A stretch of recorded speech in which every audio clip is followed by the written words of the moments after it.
Nagaaf araarri Waaqayyoo bakkaa fi lafa jirtan hundumatti isiniif haa baay'atu jecha har'a waa tokko jechuun barbaada. Yesuus karaa, dhugaa, jireenya, nagaa, fayyina ta'uusaan isinitti dubbachuu barbaada. Ilaa obboloota koo, Waaqayyoo karaadha, dhugaadha, jireenya. Isatti kan amanu hundumtuu jireenya bara baraa qaba.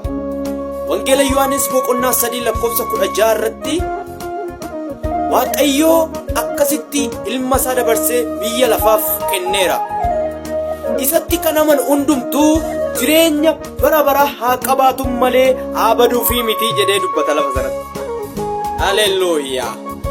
Har'a Waaqayyoodhaan Yesuus Kiristoos faayisaa lubbuu kee godhattee yoo fudhatte ati nama carraa qabuuf jireenya bara baraa qabudha. Kottu Yesuus karaadha.